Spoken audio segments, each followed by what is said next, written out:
Steel met with a half-light before dawn, not with the clean symmetry of later battle paintings, but with panic, breath, and noise. Men pressed shoulder to shoulder on damp ground, their shields already splintered from earlier blows, their spears trembling as much from fear's exertion.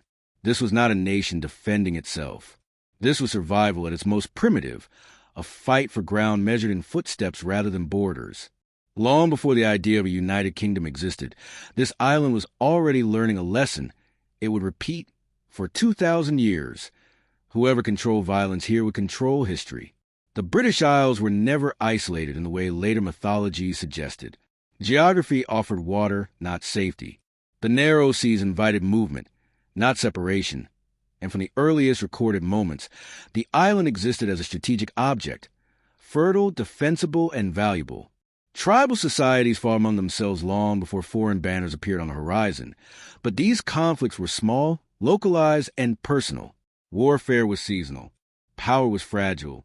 No force possessed the organization to dominate the entire island for long. That balance shattered when Rome arrived. When Roman legions landed in Britain in the 1st century A.D., they did not simply defeat local resistance. They introduced an entirely different concept of war. Roman soldiers were not warriors in the tribal sense. They were professionals, drilled relentlessly, equipped uniformly, and supported by logistic systems that allowed them to fight continuously rather than episodically. Roads were not symbols of civilization.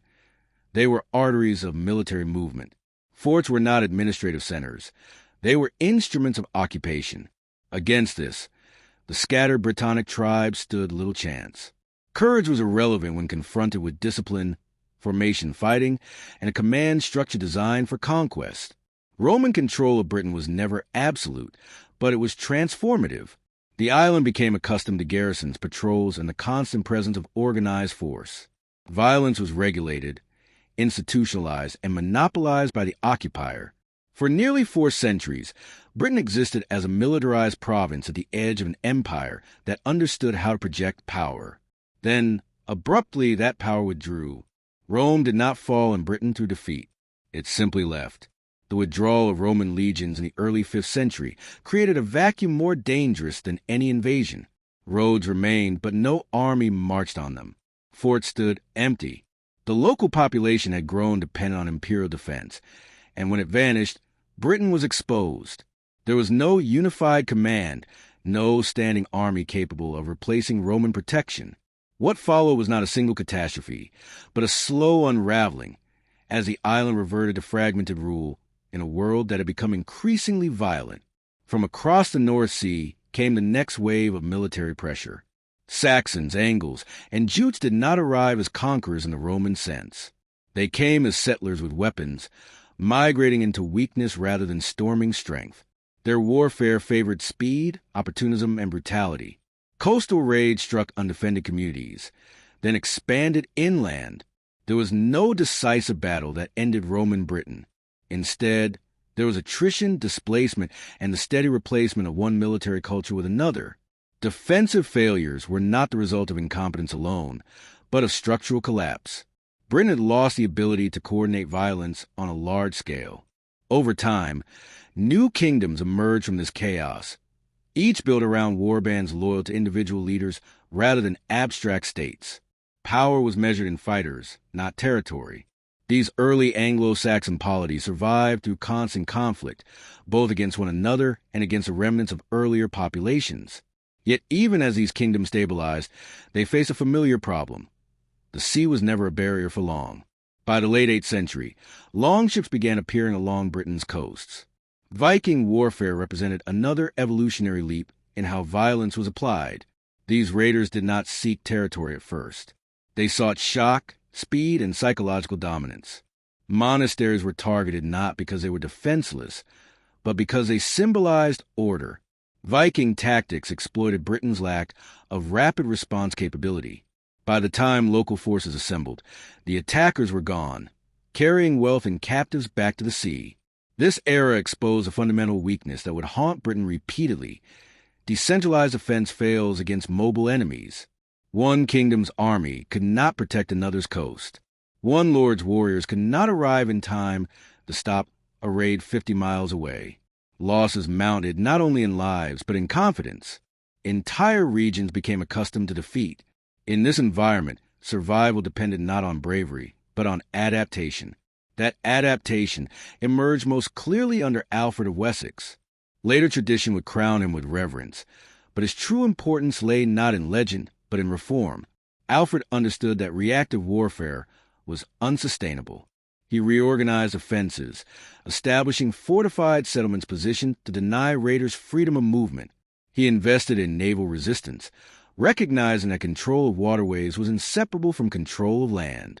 Most importantly, he shifted the concept of military readiness. Defense became permanent rather than temporary. Violence was planned for, not merely responded to. These changes did not end Viking pressure, but they altered its outcome. Gradually, Britain learned how to absorb attacks without collapsing, yet this hard-earned stability was fragile. The next invasion would not come as a raid, but as a decisive campaign designed to seize the entire island in one blow. In 1066, the Norman invasion represented the most comprehensive military takeover Britain had ever experienced. William of Normandy did not rely on opportunism or terror. He relied on preparation. His forces combined heavy cavalry, disciplined infantry, and a clear command hierarchy, elements absent from Anglo-Saxon warfare. At Hastings, the outcome was determined not by fate, but by tactical mismatch. Shield walls that had resisted raiders could not adapt quickly enough to feign retreats and coordinated assaults. Once the line broke, the battle was effectively over. Norman victory did more than change rulers. It rewired Britain's military structure.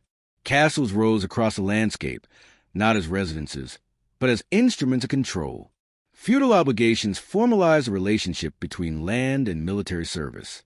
Violence was again centralized, this time under a ruling elite that understood how to hold territory through force.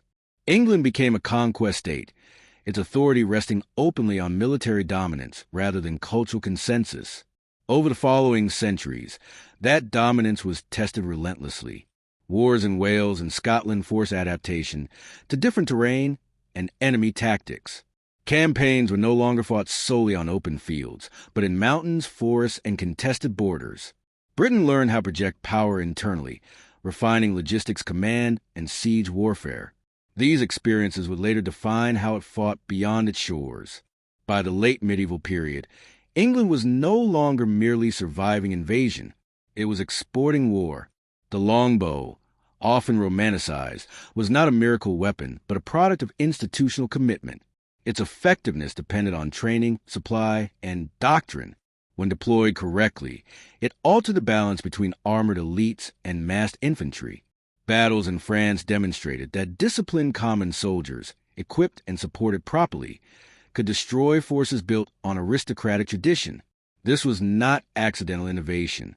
It was a result of centuries spent learning how to fight or perish. Yet even as England sharpened its methods, it remained vulnerable. Every military advance was met by countermeasures. Every victory carried costs. The island's history was not a straight ascent, but a continuous cycle of threat, response, and recalibration. By the end of the medieval era, Britain had learned how to wage war with competence and cruelty in equal measure, but it had not escaped the reality that its existence depended on staying ahead of whoever came next. By the early modern period, the character of British warfare began to change in ways that would permanently redefine how the island interacted with the world. The decisive factor was not a single battle or monarch, but a slow recognition that land power alone could no longer guarantee survival. The same waters that had carried invaders for centuries could also be turned into a defensive system, if Britain learned how to dominate them. This realization did not arrive fully formed. It was hammered into place by repeated threats that exposed how vulnerable the island remained whenever control of the sea was contested. The Tudor era marked a transition from medieval warfare toward state-managed violence. Military power was no longer the private obligation of nobles alone. It became increasingly centralized, funded, and directed by the crown. This shift mattered because it allowed Britain to think strategically rather than reactively. Shipbuilding programs expanded not for prestige, but necessity. Gunpowder weapons altered fortifications and tactics, forcing commanders to rethink everything from sieges to formations. War became more technical, more expensive, and less forgiving of improvisation. Nothing demonstrated this shift more clearly than the confrontation with Spain in the late 16th century. The Spanish Empire represented a level of global power Britain had never faced before. Professional armies, vast resources, and maritime reach spanning continents. When the Spanish Armada approached in 1588, it was not merely an invasion fleet. It was a test of whether Britain's evolving military system could withstand an industrial-scale threat. The outcome is often simplified into myth, but the reality was colder and more instructive. British ships were faster, more maneuverable, and optimized for gunnery rather than boarding. Commanders prioritized disruption over annihilation. Weather played a role, but weather alone does not defeat empires. Tactical decisions, logistics, and adaptability did. The Armada's failure confirmed a lesson Britain would internalize for centuries. Survival depended on denying enemies control of the sea. From that moment forward, naval power was no longer supplementary. It became existential. Shipyards expanded, officer training improved, and maritime intelligence networks grew quietly but steadily. Britain began investing in the long game, even when resources were limited. The 17th century tested these foundations repeatedly. Civil War shattered the idea that Britain's greatest military threats were always external. Armies were raised not against foreign invaders, but against fellow countrymen. This period revealed both the strengths and dangers of centralized military power. Professionalization increased efficiency, but it also made violence scalable within the island itself. Discipline, drill, and standardized equipment transformed armies into instruments that could be turned inward as easily as outward. The legacy of this era was an understanding that military force, once created, must be tightly controlled, or would destabilize the state it was meant to protect. As Britain emerged from internal conflict, it entered an age of near-constant external war. The 18th century was defined by competition with other European powers for influence, trade, and survival. Britain's wars were no longer limited to nearby borders. They were fought in North America, the Caribbean, India, and at sea across the globe. This forced an unprecedented level of logistical coordination. Soldiers and sailors were deployed thousands of miles from home, supplied through fragile lines that could collapse with a single defeat. Victory depended as much on administration as courage. During this period, Britain refined a distinct approach to warfare.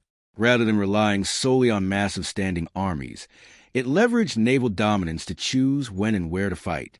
Blockades strangled enemies economically. Amphibious operations struck where defenses were weakest. Alliances were cultivated not out of idealism, but calculation. Britain learned how to let others absorb the bulk of continental fighting, while it applied pressure selectively, maximizing effect while minimizing risk. This strategy was not always successful, but it reflected a mature understanding of Britain's strengths and limitations. The cost of this approach was borne by the soldiers and sailors who fought far from home under brutal conditions. Disease killed more men than enemy fire. Command failures were frequent and unforgiving. Expansion brought wealth, but also entrenched a culture of continuous warfare that normalized loss on an enormous scale. Britain's military machine grew efficient, but never gentle. The Industrial Revolution intensified this reality. War became mechanized. Production capacity turned into strategic power. Britain's factories supplied not only its own forces, but those of allies. Railways compressed distance, allowing armies to mobilize faster than ever before. Communication improved, but so did the speed at which mistakes propagated. Battles grew deadlier, less personal, and more absolute. Victory increasingly depended on the ability to sustain destruction longer than the enemy. By the 19th century, Britain stood at the center of a global empire held together not by sentiment, but by force. Colonial wars were often asymmetrical, pitting professional units against irregular resistance.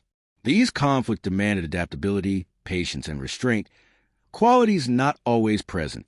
Campaigns in Africa and Asia revealed the limits of technological superiority when confronted with unfamiliar terrain and determined opposition.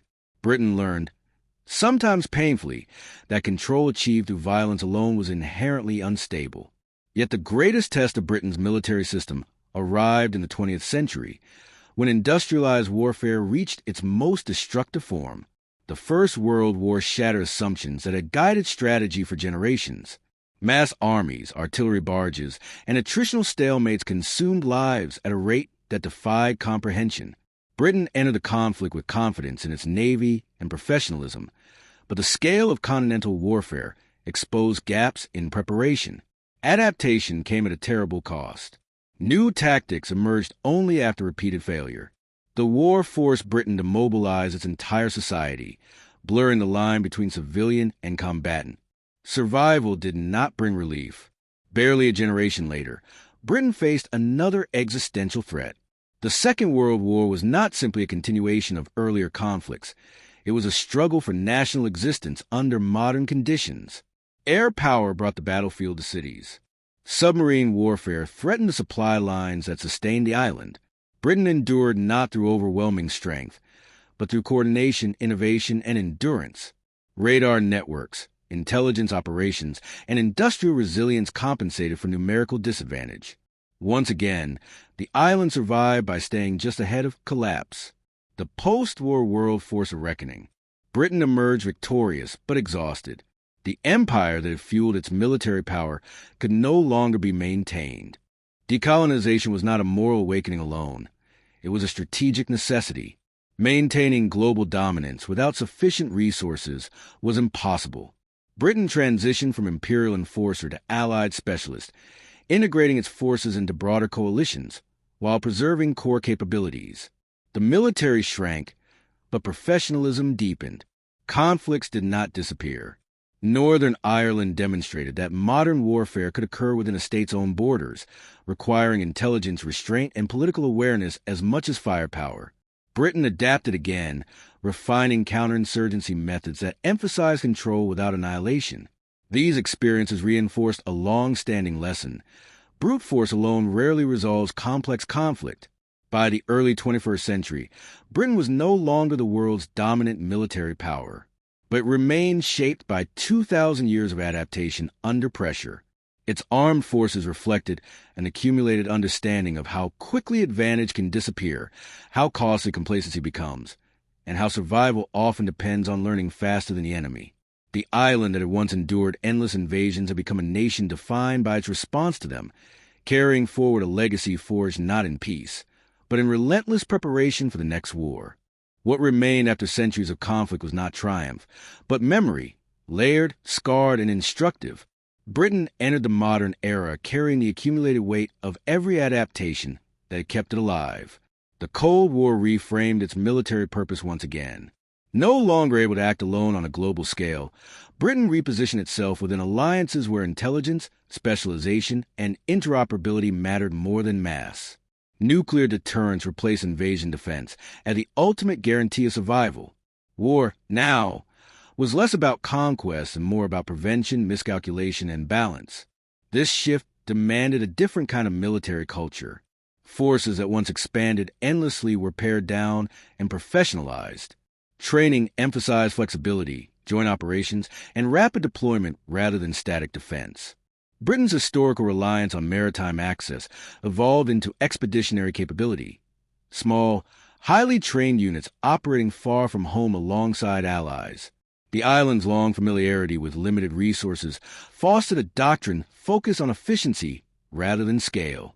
Yet history did not allow a clean transition into restraint. Late 20th century conflicts revealed how deeply Britain's military instincts were embedded. From the Falklands War to operations in the Middle East, Britain repeatedly found itself testing the relevance of its hard-earned lessons.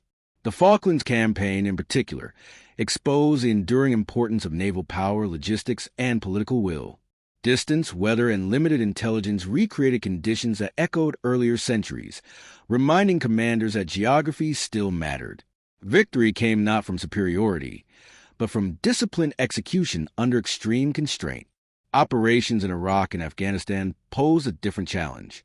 These were not wars of survival, but wars of choice shaped by coalition dynamics, asymmetric threats, and blurred objectives. Britain's armed forces applied counterinsurgency principles refined over decades, but results were mixed. Tactical competence did not always translate into strategic success. Once again, Britain confronted an old truth. Military skill can create opportunity, but it cannot substitute for political clarity. The cost was measured not only in casualties, but in institutional fatigue.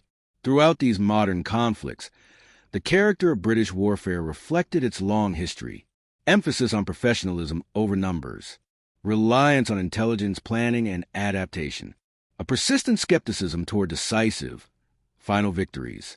Britain had learned, often painfully, that wars rarely end cleanly and that the consequences of force extend far beyond the battlefield. Looking backward across 2 millennia, a pattern becomes clear. The United Kingdom was never shaped by uninterrupted dominance or inevitable progress. It was shaped by pressure. Every phase of its development emerged from confrontation with a problem it could not ignore: Roman withdrawal forced self-reliance. Viking raids demanded permanent defense. Norman conquest centralized violence. Continental wars refined strategy. Naval threats transformed identity. Industrial conflict tested endurance. Global decline required acceptance of limits. Heroism existed in every era, but it was rarely celebrated at the time. Innovation often came from necessity rather than vision. Reform followed failure more often than foresight. Britain survived not because it avoided mistakes, but because it absorbed them faster than its rivals. Its military history is not a sequence of glorious victories, but a continuous process of adjustment under threat. The United Kingdom that exists today is the product of this long, uncomfortable education. Its institutions carry assumptions forged in crisis. Its military culture reflects centuries of learning when to fight, how to fight, and when restraint is the only viable option. The island that once stood exposed to every invader now stands aware that security is never permanent, only maintained. This is the reality behind the flags, the ceremonies, and the myths. The history of the United Kingdom is, at its core, a history of how violence shaped governance, identity, and survival. Not a story of destiny, but of endurance. If this history reframed how the United Kingdom is understood, not as a peaceful nation that occasionally went to war, but as a society continuously forged by it, then this is only the beginning. The overlooked details, the forgotten adaptations, and the individuals who carried the burden without recognition remain. Their stories are where military history stops being abstract and becomes human.